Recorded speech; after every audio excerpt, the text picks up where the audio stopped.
Hi, everybody. I'm Holly Celiano, and I have my co-host, Dr. Matthew Singer. Welcome, Matt. Holly, hi, it's such a pleasure to do this with you again. It is, and we have a great topic today. I love this topic. So I'm going to read a little something before we get started. People who skip their shadow work and go straight into the love and light are some of the most emotionally abusive and unsafe people I've ever come across. Parading as light while having no experience in navigating the darkness is a confabulation. So I don't know who wrote that, but it is such a great place to start. And you and I were talking the other day. People think that doing shadow work or facing the darkness, because we all have dark and light within us. I mean, Yes. it's we live in a duality. There's dark and light in the world. And you have to embrace the dark in order to embrace the light. And if you just only want to embrace the light and don't merge and embrace the darkness, then I call you spiritually polarized. Yes, it's so true. And it's one of those things. It's almost like we're cheating ourselves if we don't embrace the darkness because the darkness is showing us who we're not so we can know who we are. Correct. Did I hit record? I think you did. Oh, it is. Okay, good. Um, yes, I have met those people that they don't want to look at anything dark or negative. They only want to be love and light, love and light, love and light. And again, I find them very polarized. It's almost like they are terrified to face any of the darkness. Exactly. And uh, you and I both know. I mean, some of the hardest challenges we've ever been through when we were in the dark night of the soul.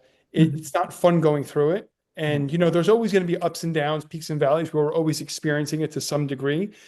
But it's when you're going through it, when you really discover who you are and what's coming out of it, is when you truly grow. And then when we grow, then we're able to help other people go through what we've gone through, and now we're helping humanity.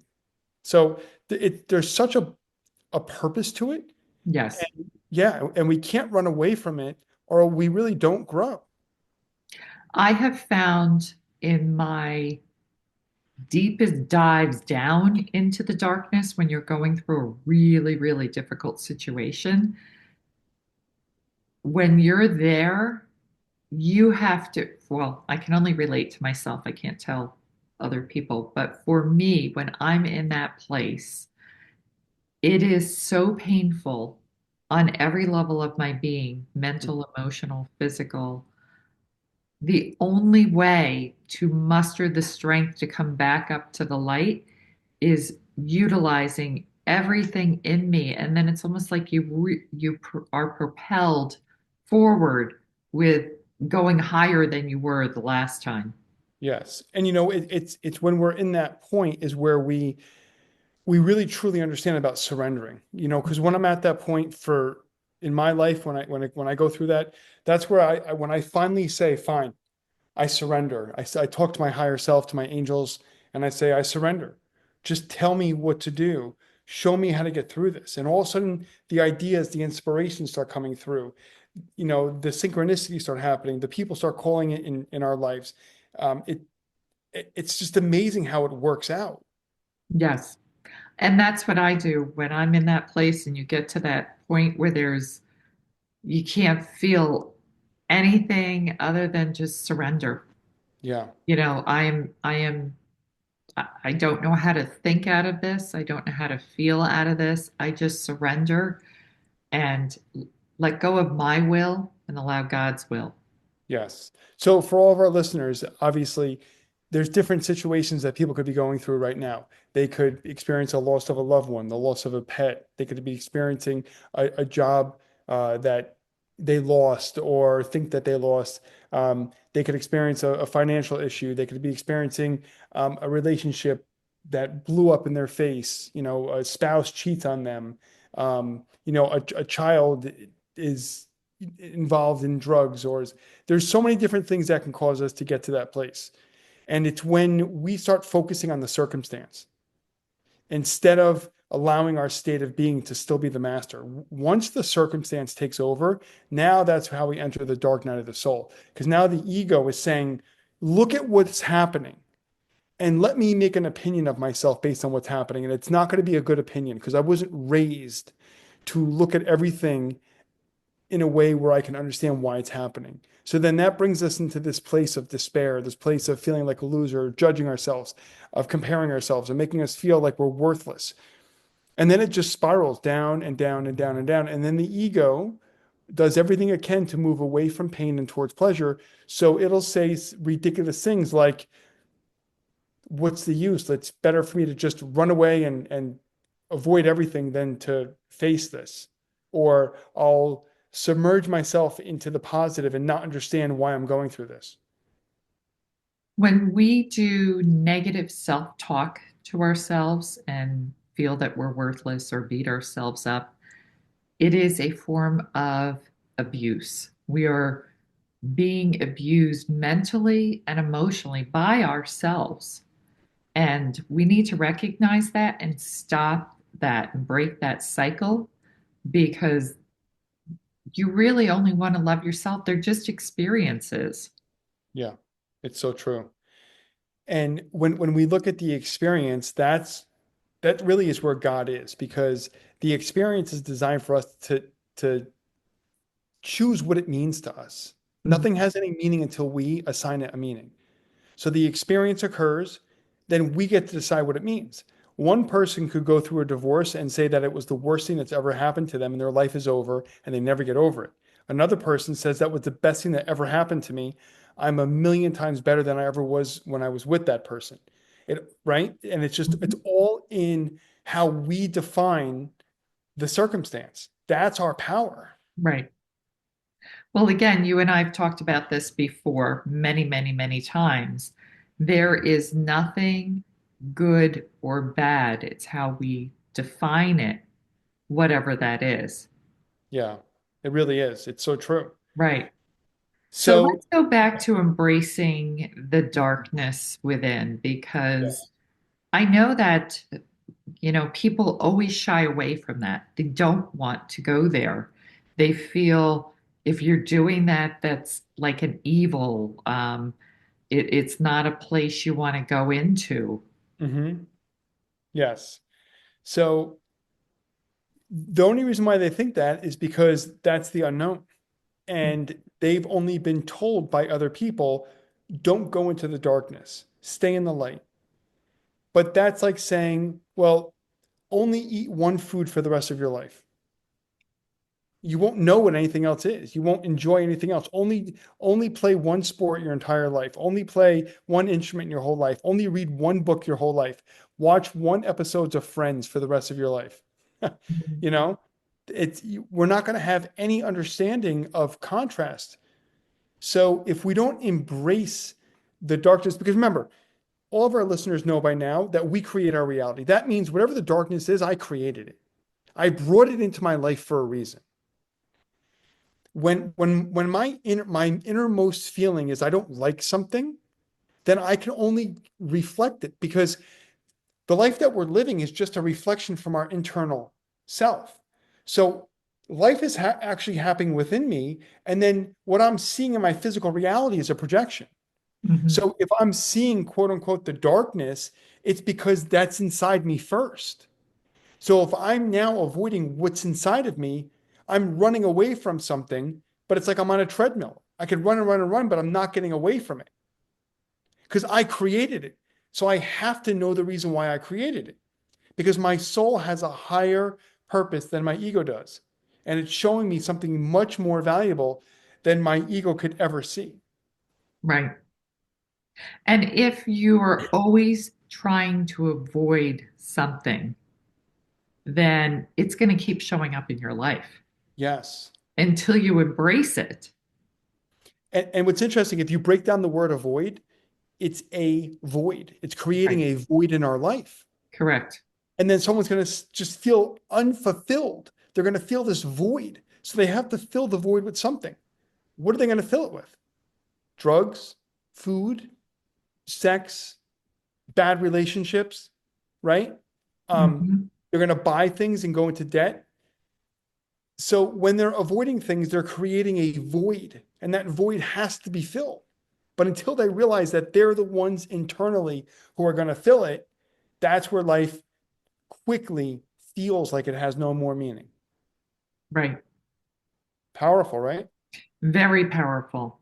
Yes. So if you're constantly running away from something because you don't want to feel, what is your recommendation? What should they do and how do they approach that situation? Yeah, great question. So the first thing that I do is when I'm in that place, that darkness, is I start going within. And when I go within, I'll start journaling and I will literally write to myself. I say, okay, Matt, I feel like a loser right now because this and this and this and this is happening. And as I'm writing, all of a sudden I get this sense of release, this sense of clarity. It just starts coming to me. It's like my higher self starts taking over. And then by the time I'm done writing, I feel amazing. I realize that the thoughts I was feeling are not real. It's not who I am. And then I can let it go. Right. What do you like to do? So when I have that, it's, I need to sit and just feel whatever is coming up. Like if you're angry, feel the anger. If Hmm. you're hurt, feel that hurt. Yes. Let it bubble up from every cell of your body, wherever it is stored. And I kind of like to compress it all into a ball in my heart space, Hmm. just collect it from all of my being, and then imagine my hand going in and taking it out and then releasing it. Yes, yes. I love it. You know, the other thing I do is I try to get very aware of my thinking. So when I start a sentence with I feel like a loser, not good enough, that the when I say I feel like, that's how I know it's not real. It's not true. Because Mhm. if I say to myself, I feel like, but then I have to ask myself, but is it true? I may feel like this, but is it true? And then I'll go, just like you said, right into my heart and wait for my heart to answer, not my head, Right, my heart. And the heart is the seat of the soul. And it always says, no, that's not true. The negative is never true. If I ask it, am I the love? I'll always hear yes. right. So, why do you think people avoid any of the negative or the dark within our being? Because we're raised that way. You know, we're raised to think that if you have any darkness in you, then you're a failure or there's something wrong with you. You should always just stay in the light and, be one with the earth and, kumbaya. And because, they're raised to, in this society to say, well, if you have any negative thoughts, there's something wrong with you. So it's almost like shunned upon.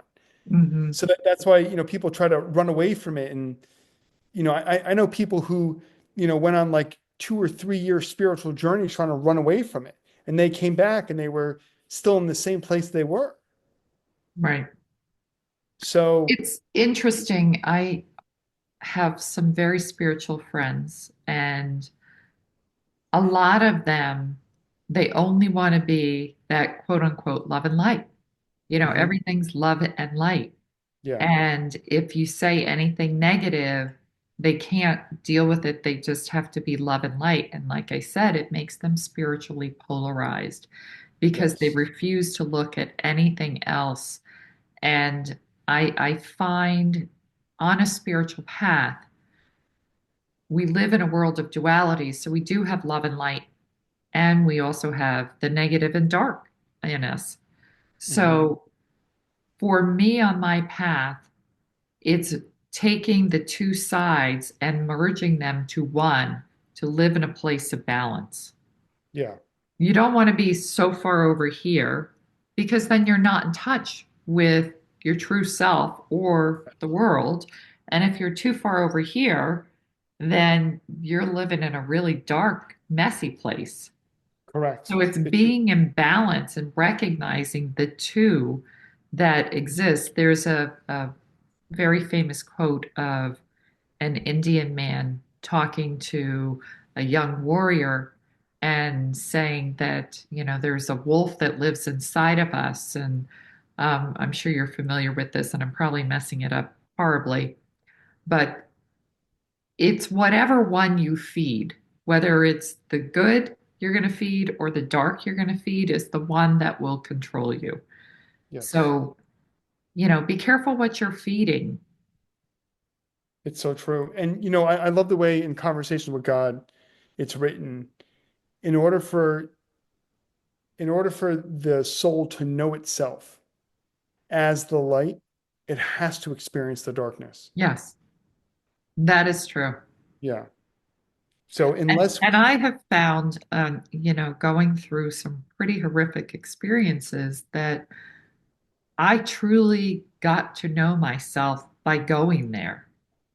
yes, it's And so true. there's beauty in it too, because Yes. you emerge just like the butterfly goes into a chrysalis and it's dark and they have to rebuild themselves and then eat themselves out of the chrysalis to embrace the light again. There Yes. is a So beauty true. in that. There's an incredible beauty in that. You're absolutely right. And when we embrace it, that's where the soul is showing us all of our power that we didn't know was there. Right. So I mean, to the listeners, I know it's not easy when you're going through it, and I don't wish it, upon myself and say, oh yeah, today let's get into the darkness. But when those things happen, I know I have to embrace it because I know A, it's just an illusion. B, I'm making the whole thing up. But C, the whole thing is for my growth. Yes, absolutely. Yeah. So let's give some steps because, like you said, it's not easy when you're going through it or in it to be able to say, coming from a place of mental maturity, okay, this is something I need to embrace, and let me just sit here and, um, work with this and work through it to get to the other side. Sometimes Yeah. you're in it and you become absolutely paralyzed from what you're feeling and from the dark thoughts that you have, that you can't move forward. You Yes. just kind of stay stuck. Yes. So, one of the steps I take is, like I was saying earlier, I will journal. When I'm feeling lower than low and I'm in that dark place, I get out a piece of paper and I start writing a letter to myself, how I feel, how how it started. And once I start writing, that's where my inner self starts coming through.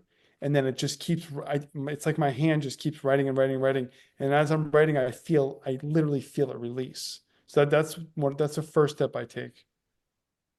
What about you? For me, it's a muscle that you have to build on. So for you and I, we've been doing this a long time and have the tools to know how to navigate. So for a newbie, for somebody that's in that place where they feel absolutely paralyzed and they cannot move forward, for them, just sit with your thoughts, feelings, and emotions. Hmm. And then ask to surrender. Just say, God, I surrender this all to you. I can't, you can. Please help me. Yes, And maybe it's just as simple as that than trying to do anything more than that.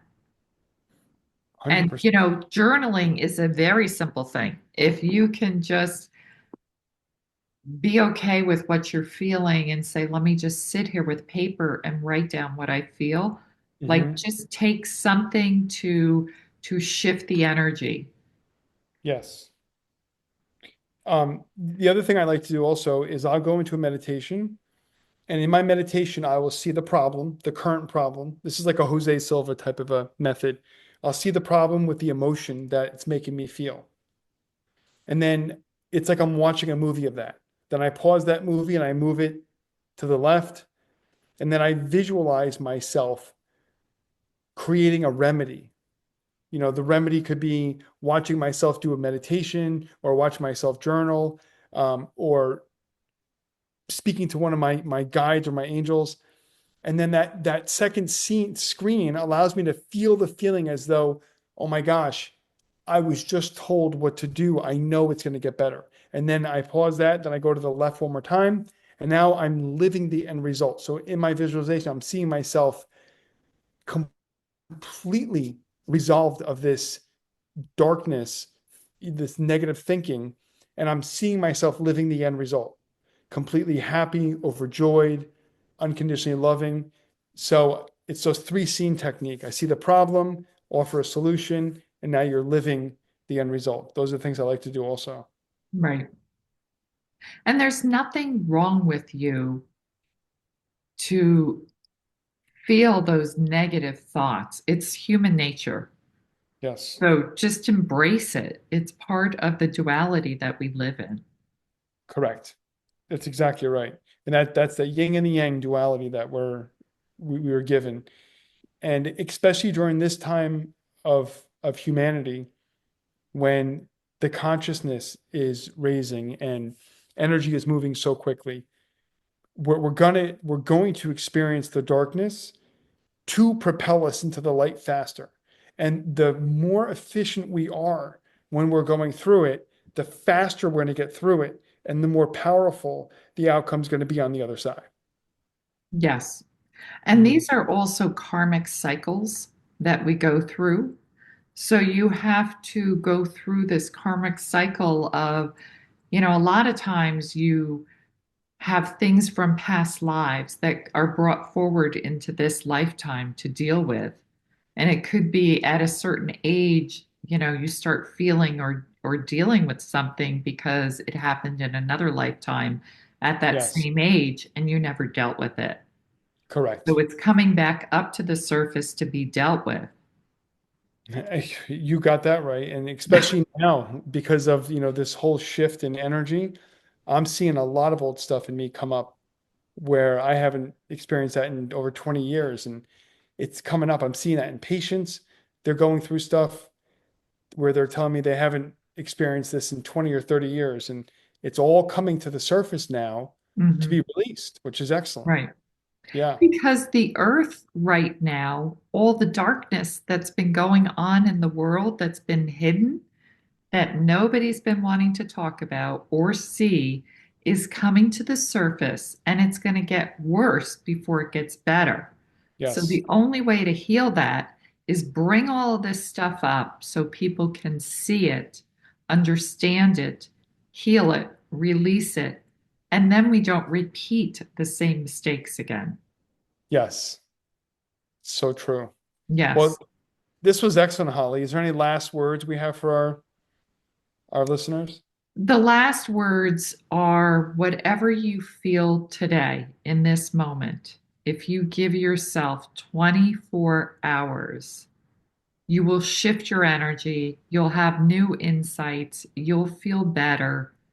Like at this moment, if I know for myself, there were times where I thought I just can't even get through another minute, let alone, hour that if I just in my mind said just get through 24 hours and know in another day I'll be thinking with a different insight and go to sleep on this and wake up more refreshed with a different mindset. Mhm. Just give yourself that time. Absolutely. How about yourself? I couldn't have said it better. You could not. I agree 100% with what you said. Just give yourself that time Hmm. because it will shift. It will. You just have to give yourself that time. Don't avoid it. Right. Okay. Yes. I love All it. right. Well, thank you. This is always great and very insightful, and I hope this helps everybody. So have a great day, everybody. Thanks, Matt. Thank you, Holly.